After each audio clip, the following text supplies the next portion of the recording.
श्रीनन्दनन्दनं वन्दे राधिका चरणद्वयं गोपीजनसमायुक्तं वृन्दावनमनोहरम्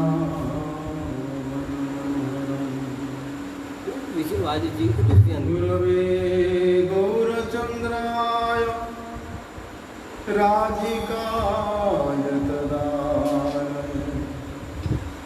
कृष्णाय कृष्णभक्ताय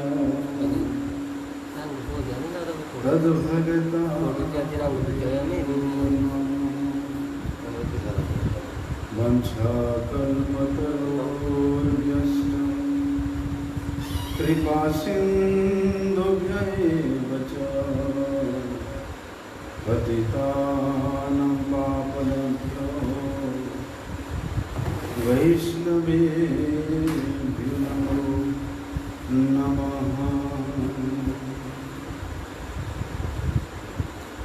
हम लोग श्रवण कर रहे थे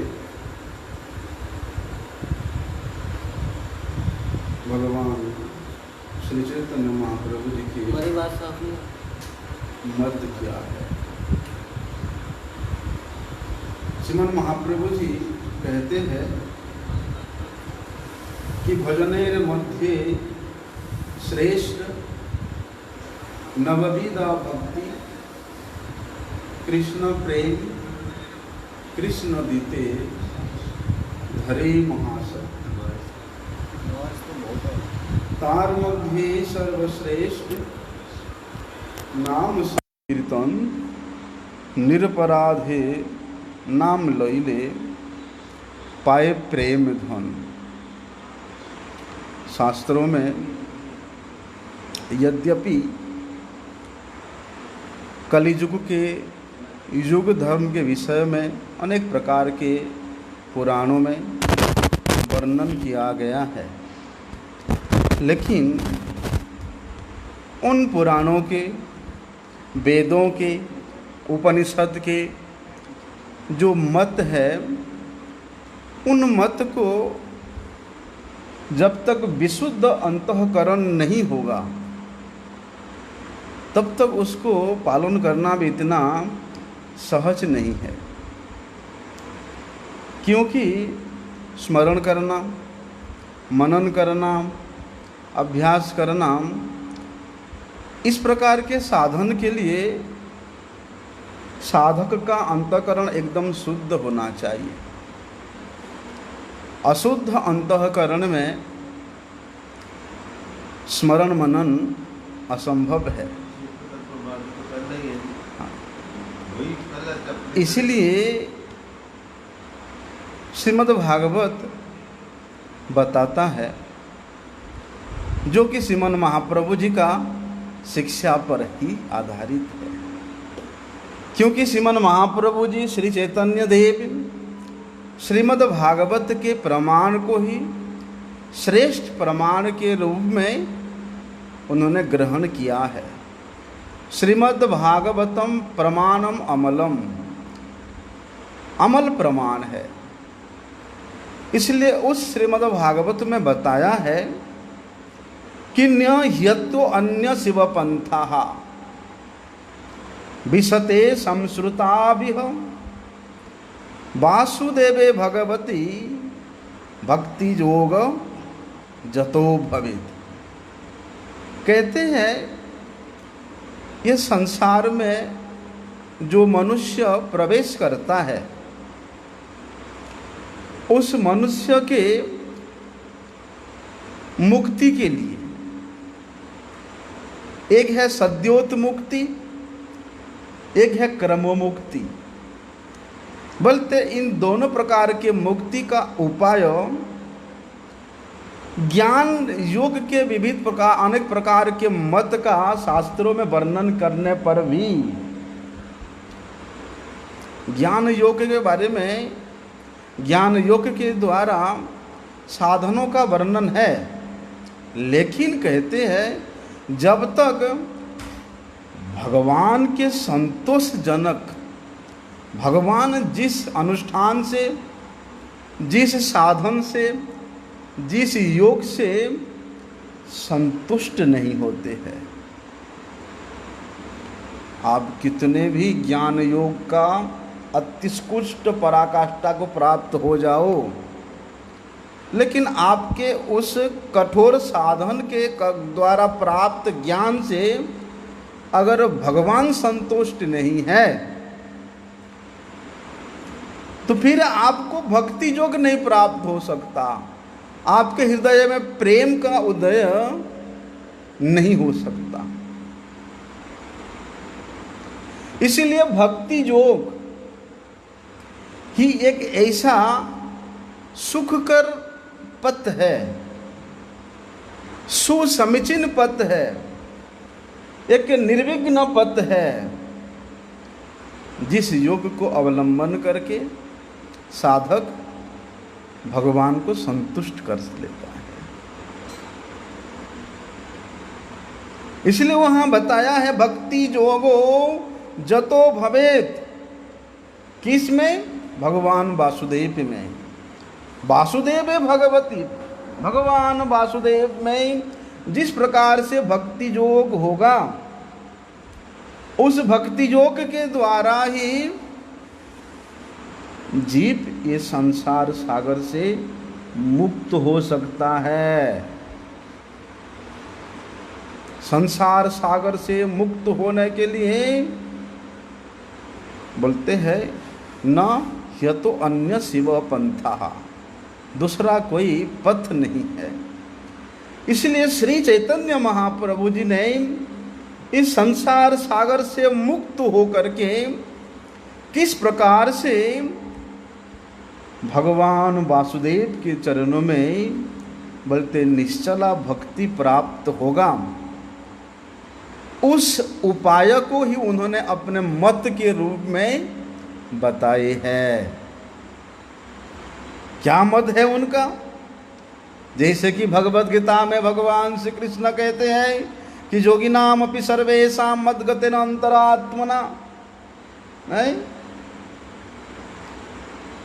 बोलते हैं योगियों में भी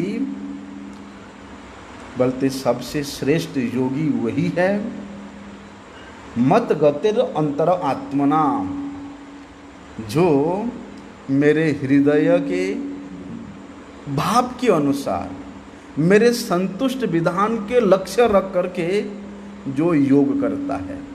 योग मतलब युक्त होना, सेवा करना ही है, भजन करना ही युक्त है। किसी का सेवा करोगे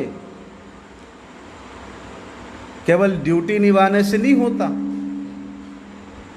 है, देखना पड़ता है कि जिसके सेवा करते हैं हम लोग उसके क्या परिपाटी है, क्या किस प्रकार से वो संतुष्ट होते हैं, हैं?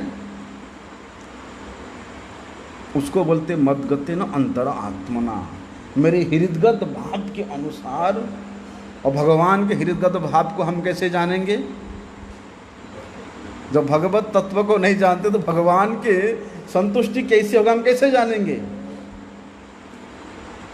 भगवान बता दिए भक्ति योग प्रयोजित हो, बोलते हैं निष्काम भक्ति युक्त होकर के जो कुछ भी मेरे लिए किया जाता है, जो कुछ भी मतलब पत्रम पुष्पम फलम तोयम जो में भक्त्या प्रयच्छति। ऐसे नहीं कि भगवान कहते मुझे 56 भोग लगाओ, मुझे रोज पनीर का सब्जी चाहिए हैं, मुझे रोज जो है मलाई मालपुआ चाहिए। भगवान कहते हैं, भगवान तो कहते हैं मुझे बोलते भक्ति युक्त होकर के, अर्थात प्रेम से मुझे एक पत्ता दे दो, तुलसी पत्र दे दो, एक पुष्प दे दो, एक अंजलि जल दे दो, थोड़ा फल दे दो, हैं? बोलते मैं उसको मेरे भक्त के द्वारा दिया हुआ समझ करके बड़े प्रेम से ग्रहण करता हूँ। इसीलिए कहते हैं वहाँ पर भक्ति युक्त होकर के जिस प्रकार से भगवान को प्रसन्न किया जाता है, ऐसे दूसरा कोई और रास्ता नहीं है। ऐसे श्रेष्ठ पथ श्रेष्ठ मार्ग और दूसरा कुछ है ही नहीं। इसलिए तो भगवान वहाँ कहते हैं कि भैया मन मना भव मद भक्तो मद जाजी माम नमस्कुरु, कि मेरे भक्त बनो, मेरे भक्त बनो। भक्त का तो सीधे सीधे तात्पर्य यही है कि अपना सुख को छोड़ करके, अपना इच्छा को तिलांजलि दे करके केवल भगवान के सुख के लिए करो। यत् करोसि यत् जुहोसि यत् ददासि यत् तपसि तत्कुरुष्व मदर्पणम। ये है भक्ति योग। बोलते ऐसे भक्ति युक्त होकर के क्या करना, मेरे भक्त बनना और मुझे नमस्कार करना।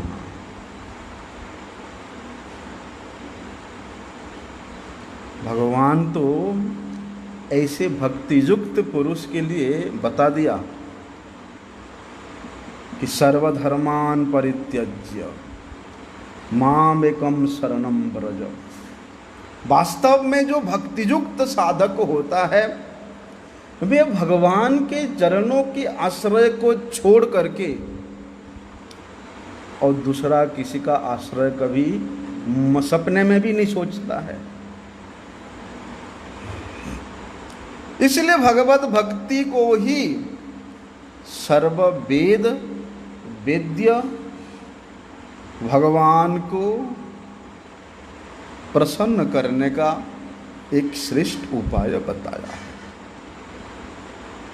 जो कि समस्त प्रकार के अर्थ को प्रदान करने वाला है। सर्वार्थ सार रूप है वो भक्ति योग।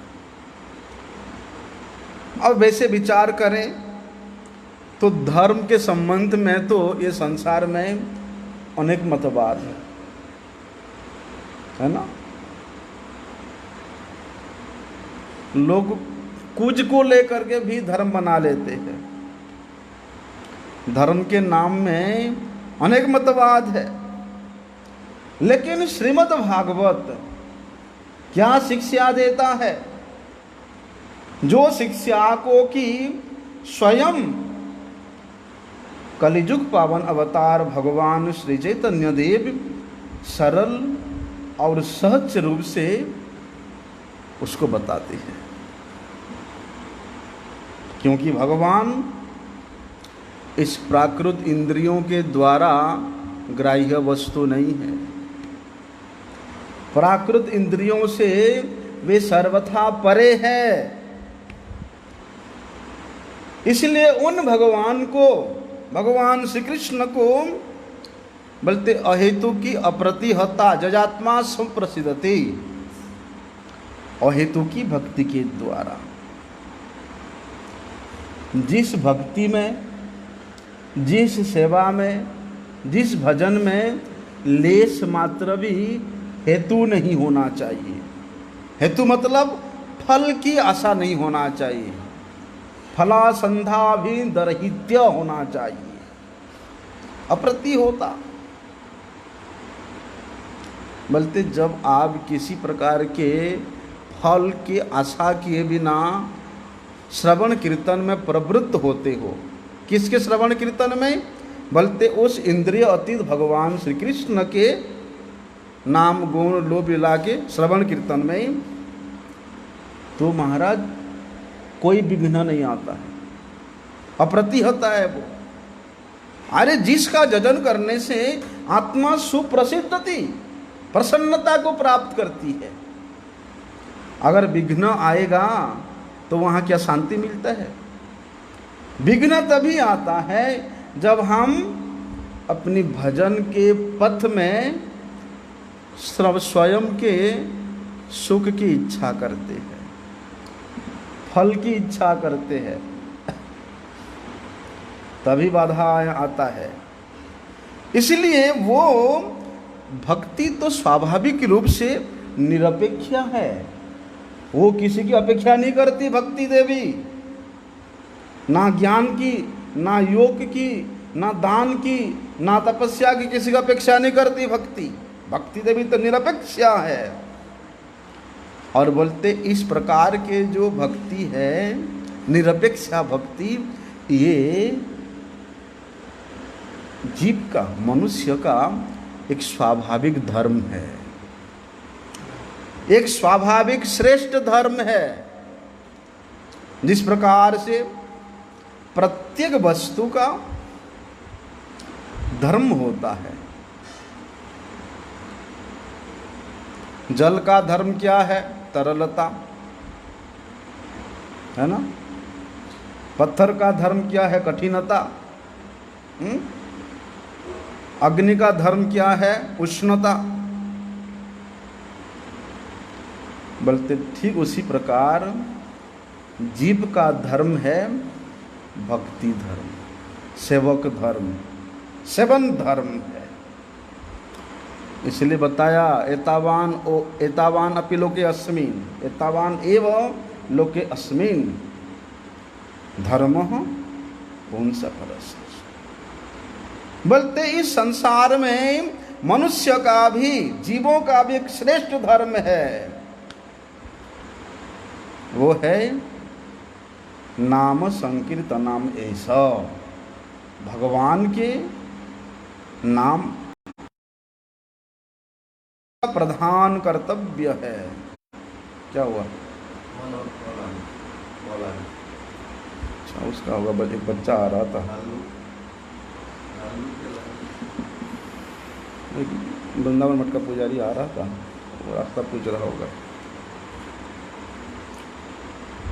इसलिए क्या कहते हैं वहां पर? तस्माद एकेन मनसा, कि अपने मन को भक्ति योग के द्वारा उस परम पुरुषोत्तम भगवान श्री कृष्ण में लगाना। तस्मात् भारत सर्वात्मा,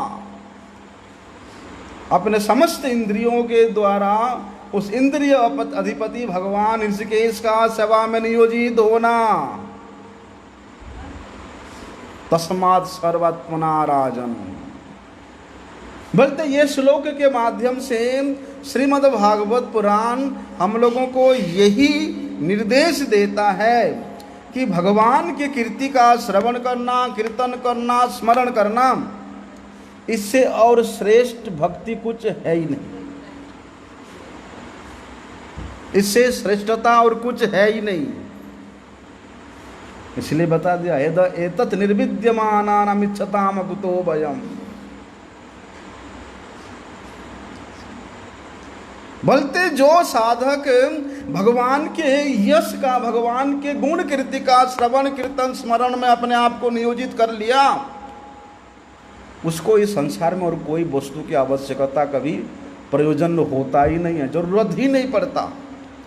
हरे नामानु कीर्तनम, केवल हरिनाम कीर्तन के द्वारा ही वे अपने आप को नियोजित करके जो सुख शांति प्राप्त करता है, उसको और दूसरे किसी साधन से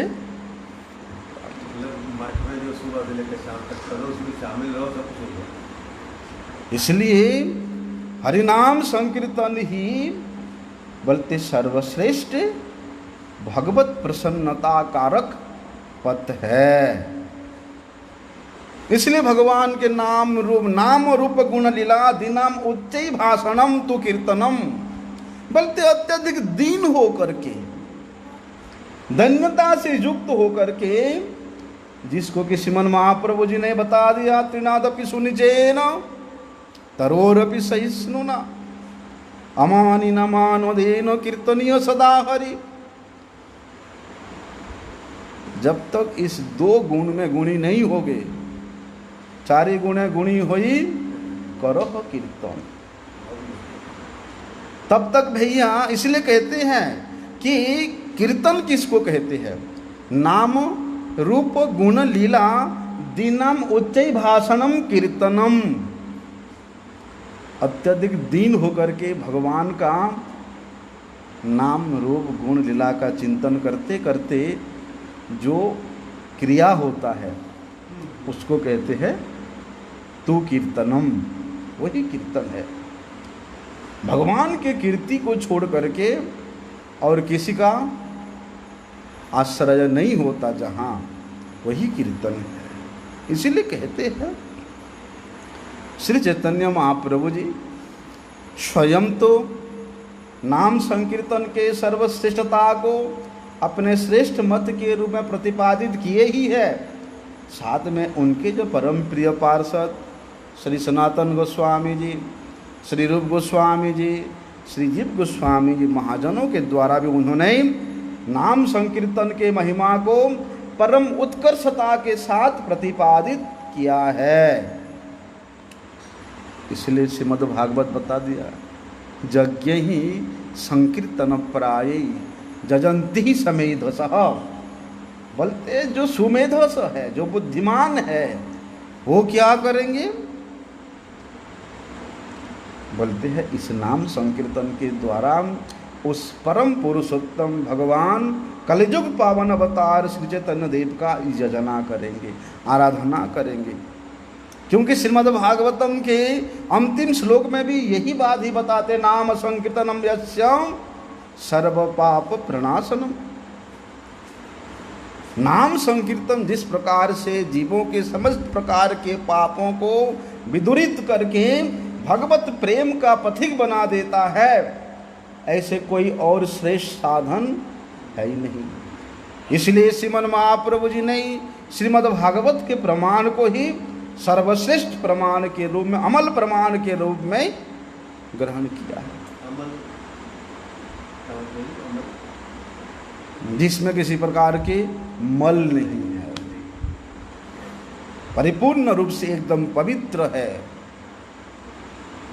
इसलिए श्रीमन महाप्रभु जी क्या कहते हैं, भजनेर मध्य श्रेष्ठ नवविधा भक्ति, कृष्ण प्रेम कृष्ण दिते धरे महाशक्ति। प्रहलाद महाराज जी ने जो 9 प्रकार के भक्ति का विधान बताया है, श्रवणम कीर्तनम विष्णु स्मरणम पाद सेवनम अर्चनम वंदनम दास्यम सख्यम आत्मनिवेदनम, ये जो 9 प्रकार के भक्ति के विषय में प्रहलाद महाराज जी ने बताया, श्रीमन महाप्रभु जी कहते हैं भजनों के मध्य में ये नवविधा भक्ति श्रेष्ठ है। लेकिन ये नवविधा भक्ति अगर कोई यजन करता है कि नवविधा भक्ति में कृष्ण प्रेम प्रदान करने में सर्व सामर्थ्यता विद्यमान है, क्योंकि ये नवविधा भक्ति स्वयं कृष्ण को प्रदान कर सकता है, कृष्ण को उस साधक के अधीन कर सकता है। ऐसा महाशक्तिधारी बन जाते हैं ये नवविधा भक्ति का यजन करने वाला साधक।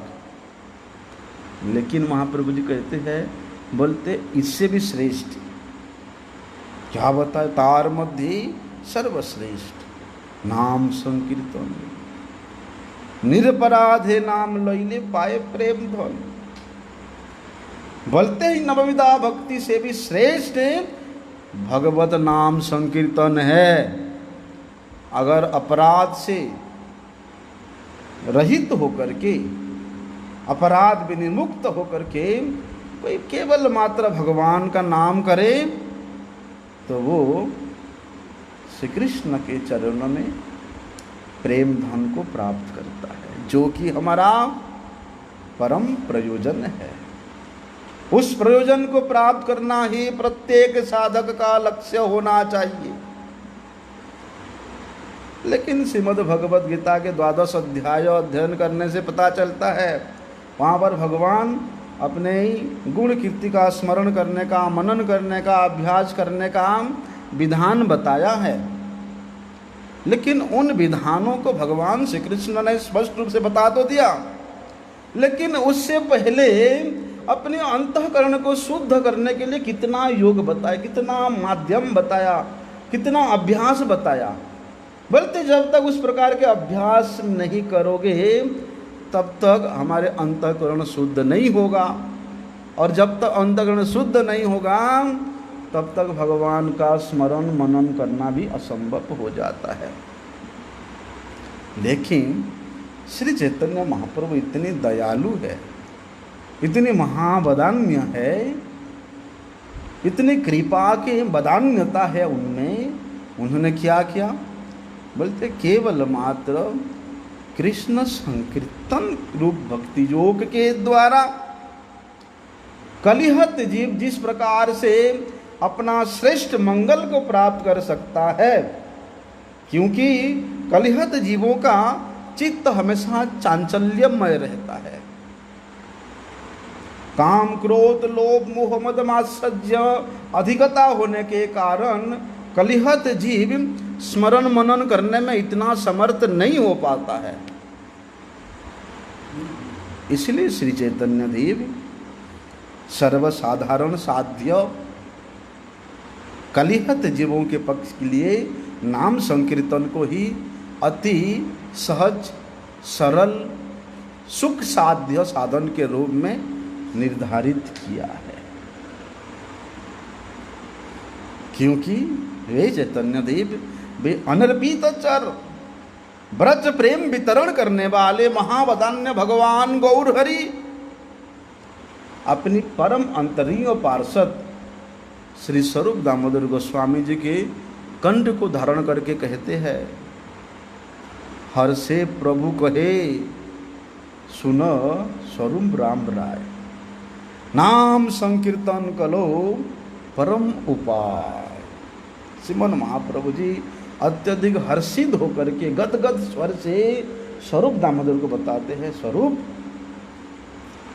इस कलियुग में कलिश युग का धर्म नाम संकीर्तन जिस प्रकार से परम उत्कर्षता को प्राप्त करता है, उससे और धन्याति धन्य कोई उपाय है ही नहीं। कलियुग का एकमात्र उपाय है हरेर नाम हरेर नामैव केवलम, कलो नास्त्यैव नास्त्यैव नास्त्यैव गतिरन्यथा। नहीं है भैया, दूसरा कोई उपाय नहीं है और नहीं है। इसलिए कलियुग कितना धन्य है, हैं? भाई कलियुग इतना धन्य है कि स्वर्ग के देवता गण भी इस कलियुग में इस मर्त्य भूमि में जन्म लेना चाहते हैं। क्यों? क्योंकि यहाँ पर अधिक मूल्य देना नहीं पड़ता। श्रद्धा मूल्य नाम दे करुणानिताई। भक्ति विनोद ठाकुर जी महाराज बताते हैं कि उस प्रेम को खरीदने के लिए यहाँ पर विशेष कुछ मूल्य चुकाने की जरूरत नहीं पड़ता। केवल श्रद्धा मूल्य से उस निताई स्वयं उस बाजार में जा कर के उसको बेच रहे हैं। एक कीर्तन है ना ऐसा, याद नहीं है मुझे, नित्यानंद प्रभु स्वयं उस नाम को, उस प्रेम रूपी नाम को जा करके बाजार में बेच रहे हैं। क्या मूल्य है? श्रद्धा मूल्य नामदय। लेकिन भक्ति ठाकुर जी बता दिया है कि देखो जी उस जगह पे इतना मूल्यवान वस्तु बिक रहा है और विशेष कुछ मूल्य भी नहीं है, केवल श्रद्धा मूल्य से बिक रहा है। इसलिए मैं बता दिया तो मैं भी उसका कंसेशन लूंगा।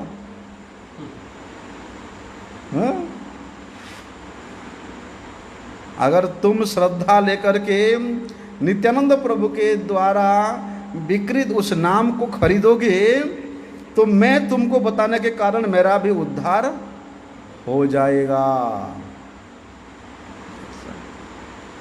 वहाँ कहते हैं कि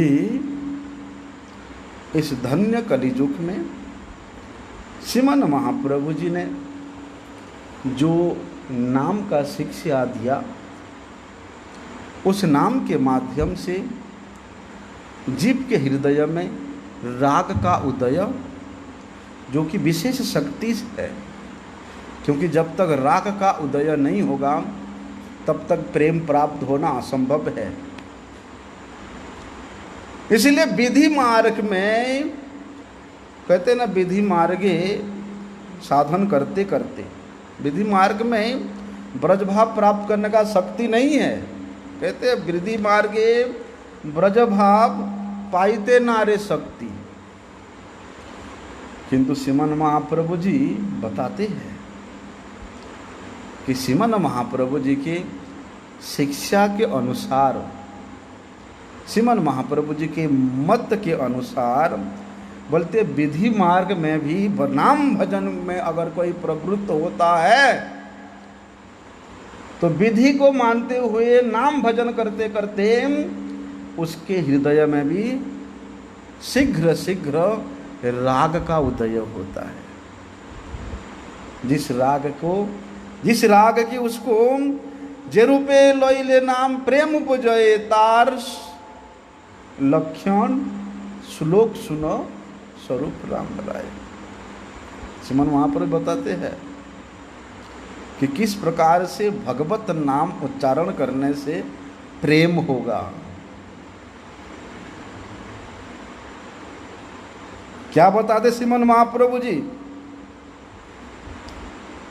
कि तृणादपि सुनिचे न तरोरपि सहिष्णु। बल्कि ये तृणादपि सुनिच श्लोक के माध्यम से इस श्लोक का अनुसरण करते हुए नाम भजन में प्रवीण होने से, नाम भजन में प्रवृत्त होने से बोलते जता शीघ्र नाम प्रभु की कृपा से, नाम प्रभु और स्वयं नामी कोई अभिन्न नहीं है, अभिन्नत्वात् नाम नामिनो। लेकिन कहते नाम प्रभु जितना अधिक कृपा वर्षण करते हैं नामी नहीं करता। बड़े स्वार्थी है महाराज वो नामी, लेकिन उनके नाम इतना देने वाला है पूछो मत। बोलते नाम प्रभु के कृपा दृष्टि से रागानुगा भक्ति संबल में संबलित होकर के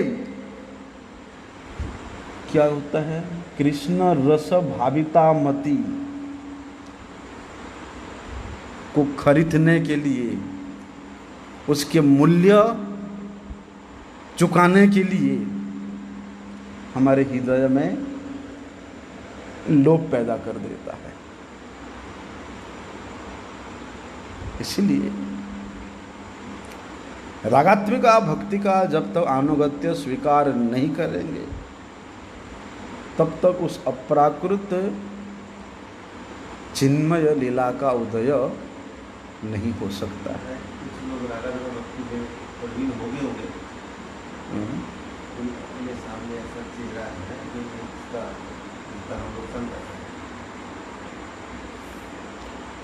प्रभु जी इसको तो आकलन करना बड़ा मुश्किल है, क्योंकि जब तक उत्तम अधिकारी के स्तर पे नहीं पहुंचोगे तब तक उत्तम अधिकारी का पहचान करना भी असंभव होता है। वैष्णवेर क्रिया मुद्रा देवे हो ना जाने, देवताओं का भी इतना सामर्थ्य नहीं है कि वैष्णवों का क्या क्रिया मुद्रा है। इसलिए कौन उत्तम है, कौन मध्यम है, कौन कनिष्ठ है, उसका विचार करने का सामर्थ्य भी हमारे में नहीं है। लेकिन इसे गुरुपाद पद्म कहते हैं कि उत्तम अधिकारी के संग से ही हमारा मंगल होता है। इसलिए किस प्रकार के भक्त का संग करना, अपने स्वयं के इच्छा से, स्वयं के चिंतन से अगर हम संग करने जाएंगे तो विपद में पड़ जाएंगे महाराज। कौन शुद्ध है, कौन अशुद्ध है, कौन उत्तम है, कौन कनिष्ठ है, कौन अधम है, नहीं पहचान पाएंगे। इसलिए गुरुपाद पद्म जिस प्रकार से अपने आश्रितजनों को निर्देश देते हैं, उनके निर्देश के अनुसार अगर हम वैष्णव संग करेंगे तभी हमारा मंगल होगा। इसलिए तो श्री गुरुपाद पद्म जीवों के कल्याण के लिए निर्देश देके जाते हैं कि यही व्यक्ति तुम्हारा सबका उद्धार कर सकता है। इसलिए श्री गुरुपाद पद्म उनके बाद जो आचार्य होंगे उनको निर्दिष्ट करके जाते हैं। गुरुपाद पद्म कभी नहीं चाहते कि किसी जीव का अनिष्ट हो। अयोग्यता संपन्न व्यक्ति को वे कभी भी आचार्य के रूप में सम्मति प्रदान नहीं कर सकते हैं। कोई छल से, कपट से, राजनीति से बन जाए आचार्य, लेकिन वो कभी किसी का मंगल नहीं कर सकता है। इसीलिए गुरुपाद पद्म निर्देश करते हैं कि तुमको किसका संग करना है, किसका आश्रय ग्रहण करना है। श्रील भक्ति प्रमोदपुरी गोस्वामी महाराज जी जब अपने अंतिम समय में थे, उसी समय उनके कुछ गणमान्य शिष्यगण जाकर के प्रार्थना करते, गुरुदेव कृपा करके आपने इतना संग दिया और आप अपराकृत धाम में स्थित होकर के भी आप नित्य संग प्रदान करते रहेंगे, लेकिन इस जन्म में हम लोग आप नित्य धाम में प्रयाण के बाद किसका संग करेंगे। तब श्रील पुरी गोस्वामी महाराज जी ने अपनी आश्रित जनों को निर्देश देते हैं कि तुम उनका संग करना। हाँ, किया उन लोगों ने।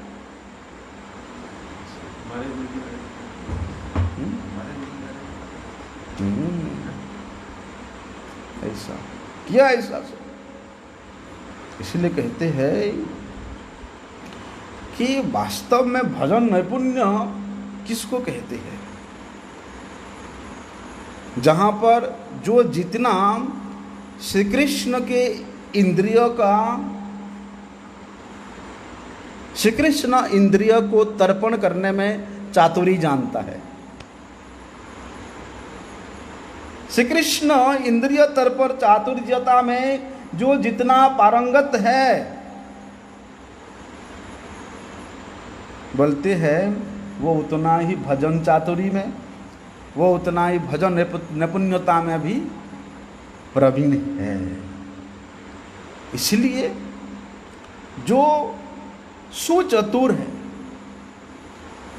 कृष्ण तो चतुर शिखर मणि है ना, चतुर शिरोमणि है श्री कृष्ण, लेकिन उनके भक्त लोग सुचतुर होते हैं महाराज, उनसे भी ज्यादा चतुर ऐसा। इसलिए कहते हैं क्योंकि वे सुचतुर भक्तगण भजन विज्ञ होते हैं।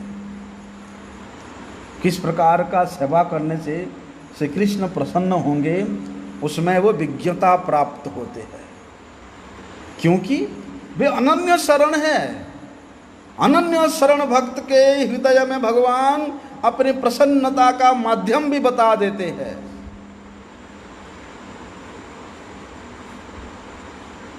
क्योंकि वो अनन्य शरण भक्त क्या करते हैं, बोलते अन्य किसी आनंद की अभिलाषा से परिपूर्ण शून्य होते हैं।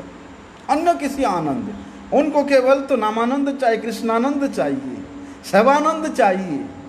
इसीलिए इस आनंद को छोड़ करके उनके हृदय में और दूसरा कोई आनंद स्थान नहीं ले सकता है।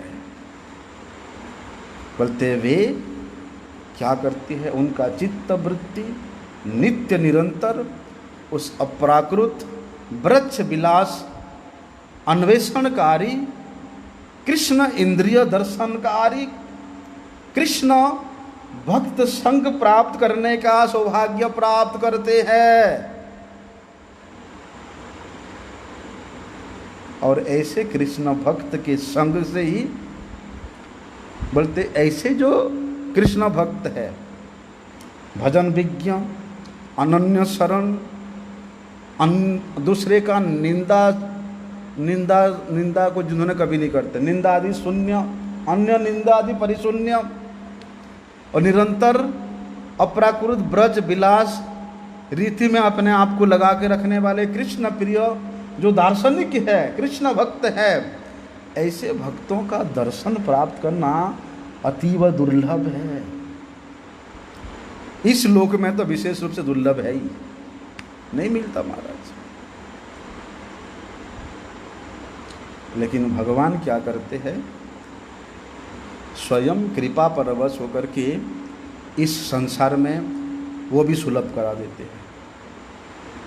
ऐसा कृष्ण भक्त प्राप्त करना इस यह लोक में असंभव है, लेकिन कृष्ण कृपा करके वो असंभव वस्तु को भी यहाँ संभव करा देते हैं और हमारे गुरुजी को यहाँ स्वयं प्रेरण करते हैं। इसलिए हमारे गुरुजी कहते हैं अपने गुरुजी के बारे में कि भगवान भी जो करने में असमर्थ है, हमारे गुरुजी वो करने में समर्थ है।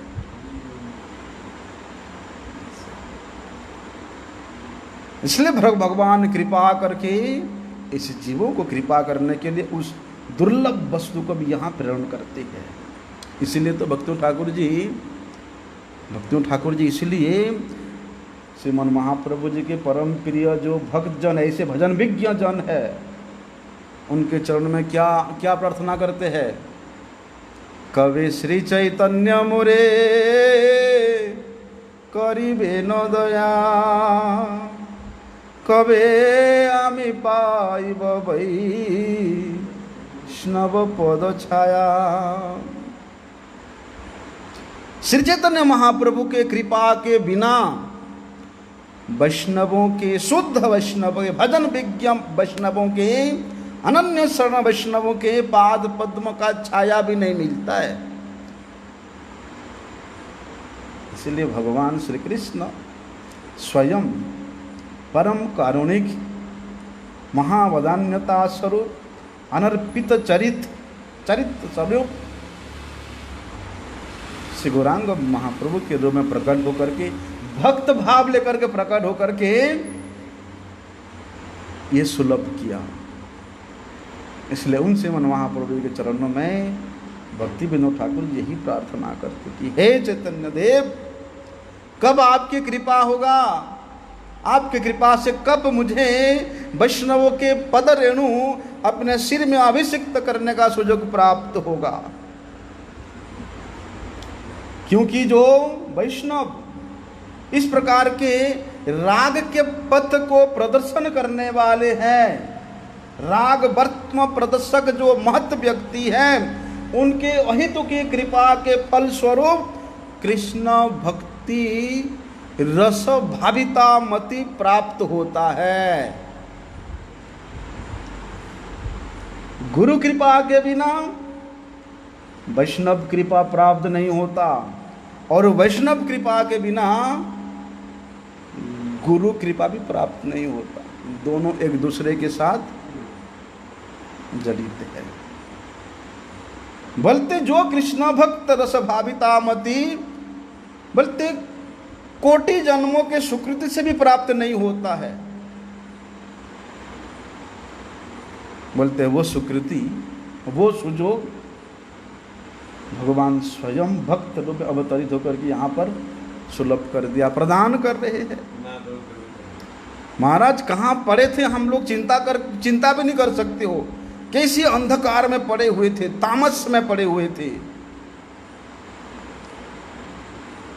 हमारे गुरुजी कृपा करके हमको वहाँ से आकर्षित किया, तभी आज यहाँ पर हम लोग बैठे, नहीं तो उस तामस में पड़े रहते अभी तक। इसलिए जो भक्तजन सद्गुरु पदाश्रय में रह करके एकांतिक आरती के साथ भगवत नाम संकीर्तन करते हैं, अत्यंत दृढ़ता के साथ नाम भजन में प्रबंध होते हैं, बोलते वे व्यक्ति ही उपास्य क्या है, उपासक क्या है, और उपासना का तत्व क्या है उसके हृदय में परिस्फुट होता है। और उस तत्व को जान करके ही वे फिर धीरे धीरे भजन के उन्नति संसाधित करके उस अपराकृत ब्रजजनों के विलास स्थान को प्राप्त करता है। उस अपराकृत ब्रजजनों के विलास के रति उसके हृदय में उत्पन्न होता है। लेकिन ये पद इतना सहज नहीं है महाराज। कहते हैं ना, क्षुरस्य धारा निशिता दुरत्यया। गुरु के अनुगत्य से अगर थोड़ा सा भी इधर इधर हो गया ना तो पथ भ्रष्ट हो जाएगा। क्षुरस्य धारा निशिता दुरत्यया। चाकू एकदम पैनी नजर वाले चाकू, उसमें अगर सावधानी से नहीं चलोगे तो सीधे कट जाएगा। बोलते इतना सावधानी पूर्वक चलना पड़ता है, इतना सावधानी पूर्वक श्री गुरुपाद पद्म का अनुगत्य को स्वीकार करना पड़ता, रहना पड़ता है। बोलते निमेष काल भी अगर गुरुपाद पद्म के अनुगत्य से, चिंतन से हम लोग विरत होते हैं, साथ साथ माया आकर के पकड़ लेता है, साथ साथ। ऐसा केवल साथ में रहने से ही गुरुपदाश्रय होता है, अत्यधिक गुरुजी के संग में प्रचार में घूमने से ही गुरुपदाश्रय प्राप्त होता है, ऐसे बात नहीं है। गुरुजी के साथ में रहने का अभिनय करके जो व्यक्ति, जो लोग गुरु अनुगत्य को प्रदर्शन करते हैं कि हम लोग गुरुजी का सेवक है, गुरुजी के साथ में रहा, गुरुजी के साथ में ये किया वो किया, वास्तव में वे भी कभी गुरु अनुगत्य को अपने हृदय में धारण नहीं किया।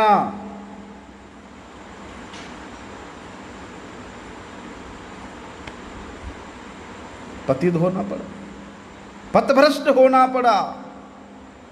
इसलिए क्षुरस्य धारणसिता दुरत्य, बड़े ही सावधानी पूर्वक अगर लाभ पूजा प्रतिष्ठा का चंडालिनी अगर वहां आ जाता है तो जो लता, जो भक्ति की लता गुरुजी ने यहाँ वपन किया है, रोपण किया है, वो और नहीं बढ़ता, नहीं बढ़ता। मैंने वहाँ पर एक मनी प्लांट लगाया है सीढ़ी के ऊपर में, पानी देता हूँ, सब कुछ करता हूँ, लेकिन देखा वो ऊपर क्यों नहीं बढ़ रहा है। वहाँ जाली लगा हुआ है, अब बेचारा जाली से उधर जा ही नहीं पाता है, तो कहाँ से ऊपर जाएगा। बोलते उसी प्रकार गुरुजी ने यहाँ रोपण तो कर दिया, माली होकर के हमको क्या करना पड़ेगा, सींचना पड़ेगा। और ये लाभ पूजा प्रतिष्ठा रूपी जो कुटी नाटी है उसको वहाँ से हटाना पड़ेगा, नहीं तो वो उसी जाल में ही फंस के वहीं पर ही दब जाएगा। भक्ति लता वहाँ पर स्तब्धीभूत हो जाता है, आगे नहीं बढ़ पाता है। बोलते ऐसी अवस्था अगर कोई साधक का प्राप्त भी हो जाता है तो ऐसी परिस्थिति में हमको कौन रक्षा करेगा।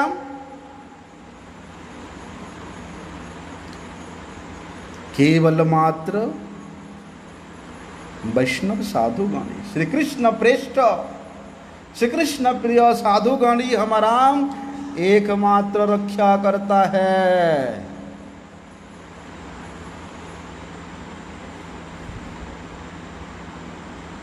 ये तीनों संसार माझे त्वा पदसार हैं, तुमा बिना कि हमारे करीबे उद्धार। हे वैष्णव ठाकुर, हे भगवान के परम प्रिय जन, ये तीनों संसार में मैंने अपने उद्धार के लिए बहुत प्रयास किया, लेकिन मुझे कहीं उपाय नहीं मिला। केवल आपके अनुगत्य, आपके पाद पद्म ही मुझे इस घोर विपद से रक्षा कर सकता है, अन्यथा। इसलिए कहते हैं ना, जादृशी भावना जस्य सिद्धिर्भवति तादृशी। जिसका जैसी भावना है उसको ऐसे ही सिद्धि प्राप्त होगा, जिसका जैसी इच्छा है उसको ऐसे ही गुरु मिलेगा। महाराज क्या बताएं, ऐसे ऐसे गुरु है, अनाउंस करते हैं, हजारों लोग बैठे हुए हैं। भाई जो जो जिस जिस देवताओं के ऊपर श्रद्धा रखता है वो हाथ उठाए।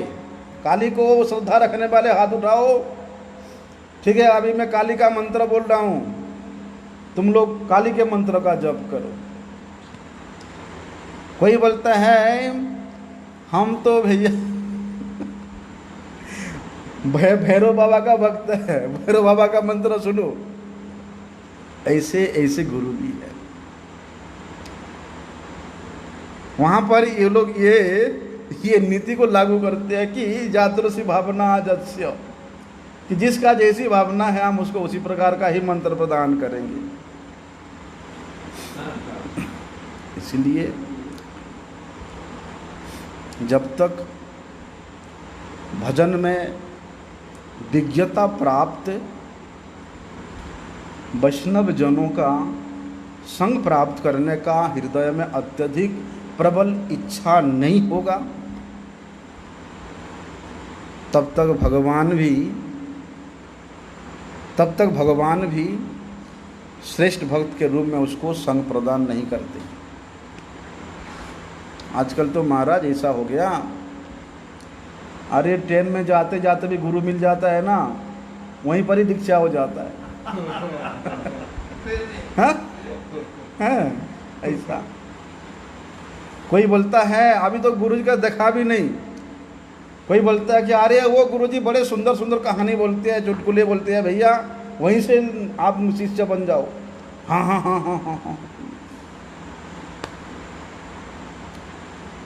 उसकी भावना ऐसा है तो वहाँ शिष्य बन जाएगा। नहीं तो कहते हैं ना, कृष्ण भजन में कार्ष्ण संग का लालसा जब तक जागृत नहीं होगा, कार्ष्ण संग मतलब श्रेष्ठ भजन विज्ञ वैष्णव के संग के प्रति अपने हृदय में प्रबल आसक्ति, प्रबल लालसा जागृत नहीं होगा,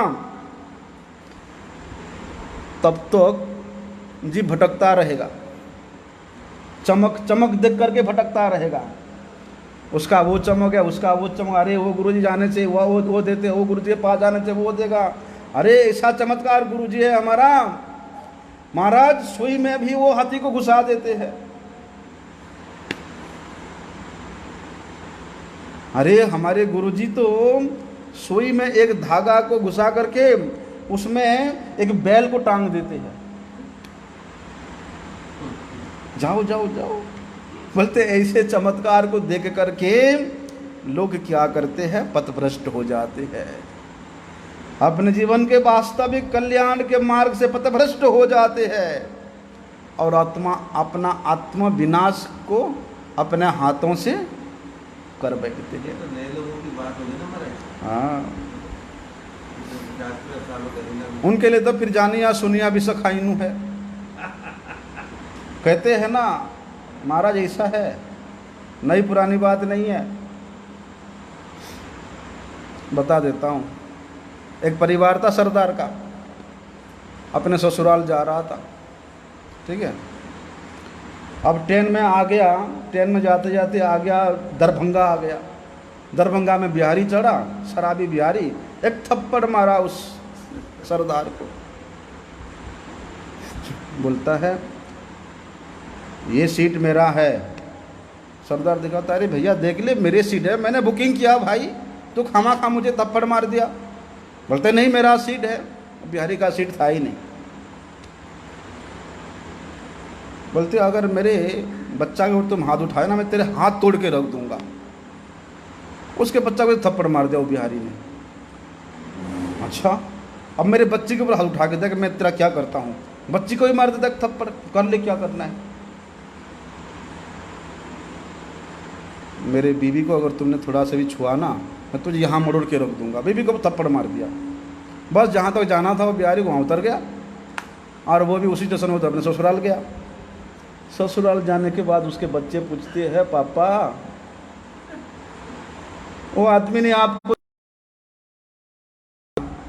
अगर मैं नहीं बोलता ना तो तुम लोग ससुराल में मेरा बेइज्जती करते कि पापा को थप्पड़ पड़ा, पापा को थप्पड़ पड़ा। मेरे अकेले के बेइज्जती होना था, अब सबको पता तो तुम लोग भी नहीं बोलोगे। तो ऐसे ही है महाराज जी। इसलिए धर्मम स्तु साक्षात भगवत प्रणीतम, इसमें अज्ञता प्राप्त होने के कारण लोग अपने वास्तविक मंगल को, वास्तविक श्रेय पथ को नहीं समझ पाते, नहीं जान पाते, जिसके कारण वे पथभ्रष्ट होते हैं। आगे का विषय कल श्रवण करेंगे। वंशा